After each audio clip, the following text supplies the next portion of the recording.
সূরা মুহাম্মদ। বিসমিল্লাহির রহমানির রহিম। রহমান রহিম আল্লাহ তাআলার নামে। আল্লাযীনা কাফারু ওয়া সাদ্দু আন সাবিলিল্লাহি আযাল্লা আ'মালাহুম। যারা আল্লাহ তাআলাকে অস্বীকার করেছে এবং অন্য মানুষদের আল্লাহর পথ থেকে দূরে সরিয়ে রেখেছে, আল্লাহ তাআলা তাদের সমগ্র কর্মই বিনষ্ট করে দিয়েছেন। والذين آمنوا وعملوا الصالحات وآمنوا بما نزل على محمد وهو الحق من ربهم كفر عنهم سيئاتهم وأصلح بالهم।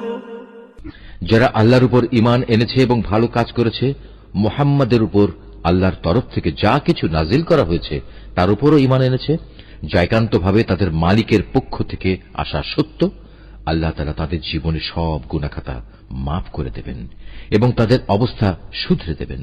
ذلك بأن الذين كفروا اتبعوا الباطل وأن الذين آمنوا اتبعوا الحق من ربهم كذلك يضرب الله للناس أمثالهم।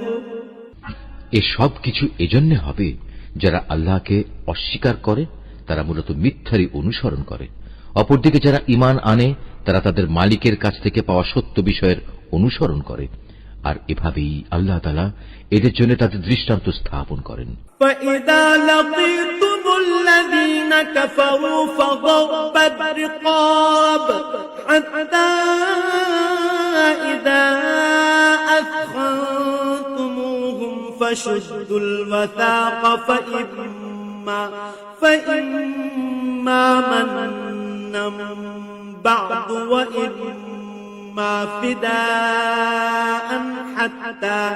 وإما فداء حتى تضع الحرب أوزارها ذلك ولو يشاء الله لانتصر منهم ولكن ليبلو بعضكم ببعض والذين قتلوا في سبيل الله فلن يضل أعمالهم।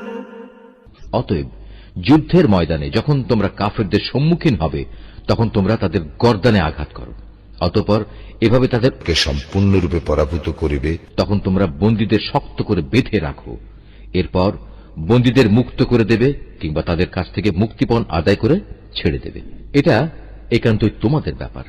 তবে যতক্ষণ যুদ্ধ তার অস্ত্রের বোঝা ফেলে না দেবে ততক্ষণ পর্যন্ত তোমরাও অস্ত্র সংবরণ করো না, এটাই তোমাদের করা উচিত। অথচ আল্লাহ তাআলা চাইলে যুদ্ধ ছাড়াই তাদের পরাজয়ের শাস্তি দিতে পারতেন। তিনি এক দলকে দিয়ে আর এক দলের পরীক্ষা নিতে চাইলেন। যারা আল্লাহর পথে জীবন দিয়েছে আল্লাহ তাআলা তাদের কর্ম কখনো বিনষ্ট হতে দেবেন না।